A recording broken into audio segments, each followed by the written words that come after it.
It's a good day to do concrete, especially if the dog will go elsewhere. We are finally going to put some holes in the ground so we can put the woodshed up. And it's been a little bit of a hiatus since we were last working on this project. William went and worked on a fire for a couple weeks, and we just had a lot of other stuff come up.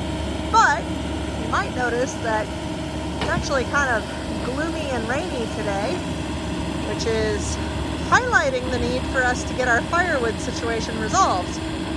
We still have a couple months anyway before I'm anticipating having a fire to warm the house, but I just don't like cutting things this close, so I'm really excited to get our woodshed built finally.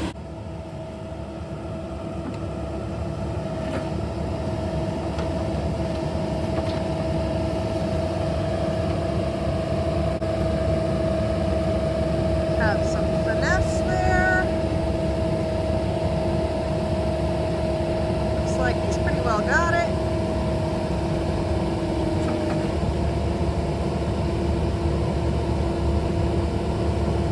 There's some hydraulic lines that need to be hooked up, of course.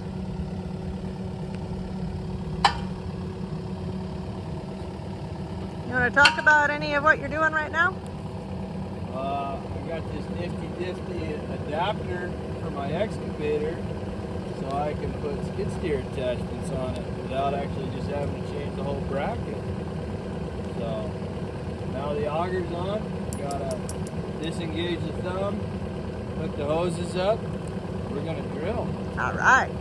These are the tools of the trade here. We've got a 100-foot tape measure, some string, which I'm not totally sure I'm going to use the string, but it never hurts to be prepared, and then some marking paint so we can mark where these holes are going to go. We are gonna set our corner post here, and we decided we're going 12 foot wide and 12 foot deep. Is that what we're doing? Well, let's start with 12 foot wide and then as deep as we can. All right, so we're gonna go 12 foot wide. So we're gonna start there, 12 foot's right over there. Yep. We're gonna set our line there, and then we're gonna figure out our square going this way. Yep. If we go, we might go 8 feet, we might go 12 foot. We're not going 8 feet. 8 feet's way too shallow. Okay, we're going deep because we're putting some stuff in here besides the woodshed, like the wood splitter.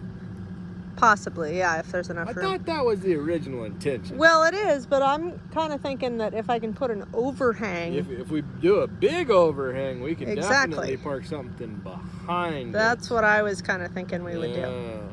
So, Yeah. at any rate, I'm going to take this 12-inch This is a concrete, concrete stake, and I'm going to put it in the middle of. Wow. Why we're using a frame and hammer? I'm not exactly sure. Because that's what I had handy. I got a double jack in the truck. Whatever. Except for this is a frame and hammer. So what? Well, I mean, It's fine. It's just to hold string. Okay. I'm just saying, if we were on a normal contractor job, boy, somebody'd be getting in trouble. Do you have your contractor's license? Because I don't. No. I have a business license, I have a motor carrier permit, and I have a contract with the state to run equipment. I have a teaching credential. Does that count? It just Probably depends. not. All right. So we went with a 12 by 12 dimension here. And we started with this front hole that we marked the center of. And then we went across. And our first draft there was actually back there a bit. So this is 12 feet. And then we went and measured that. And that's 12 feet. And then we measured across diagonally. Now, if you are a mathy person like I am, and you go with a squared plus b squared equals c squared, because we're talking about right angles here, that gives you 12 times 12 plus 12 times 12 equals whatever this distance is times whatever it is. And you wind up, short story, with the diagonal needing to be almost 17 feet. So then we pulled our tape across there, made sure that both of our diagonals were 17 feet, double checked our distances across here as 12, which is why we had to move this one.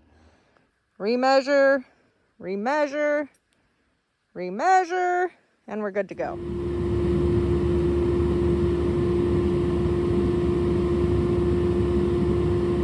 It's like that claw game, right?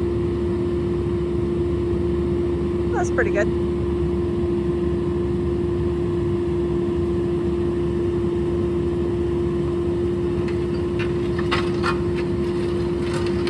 These auger bits are nice.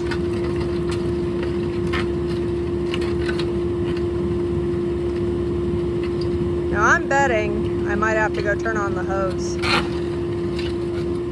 because that dirt looks pretty loose.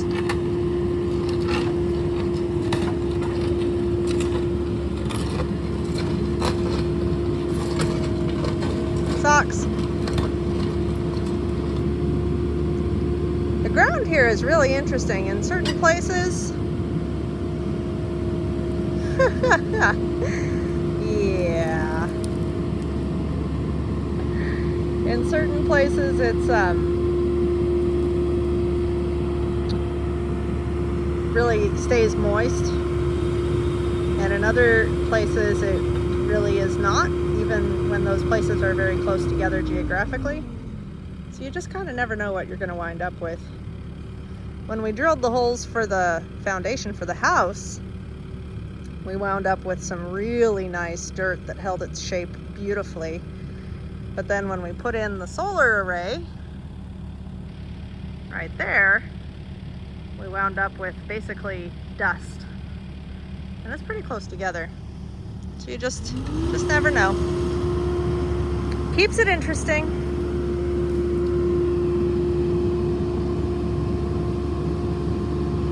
If I were to go get the hose, it would add some stickiness to that dirt. See, this way we can make the auger more productive with every scoop. And right now our spring is still producing really nicely. Therefore, we don't have to be super stingy with our water yet. You never know when that's going to dry up, literally.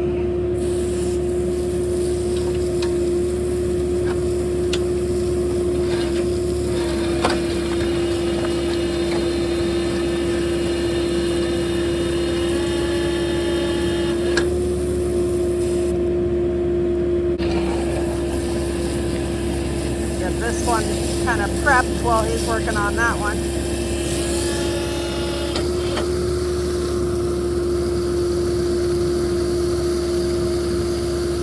Getting better.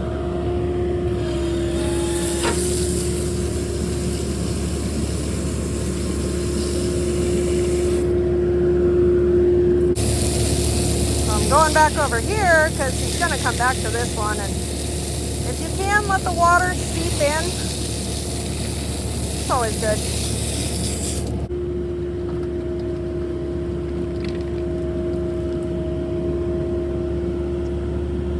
So I just gave William the nod because I think that's plenty deep enough for a woodshed.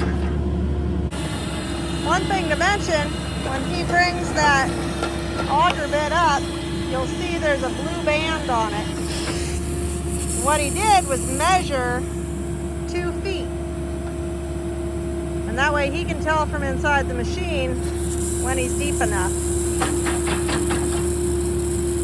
So let me see if I can rinse it off so you can see the blue. You see the blue? Right in there somewhere. Oh, there you go. Yeah, that's 2 feet deep. So now I'm gonna take the square nose shovel and I'm gonna scrape up these berms away from the hole. And then later I'll come back with the post hole digger, which is about my least favorite tool ever, and clean out these holes. All right, we have now covered our holes, more or less. That one is a work in progress, so that our darling little digging dog here doesn't get into trouble. Or the goats. To say nothing of the goats or the 6-year-old. This is a set of post hole diggers, and I really don't like this tool. Unfortunately, it is the best tool for this particular job, which is cleaning out the sides and a little bit of the bottom of this hole. So here we go. The reason I don't like this tool is because it is really awkward for me to use. But sometimes you just gotta suck it up.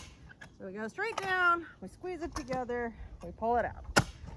And it feels like you're moving about a half a cup of material at any given time, which is super frustrating.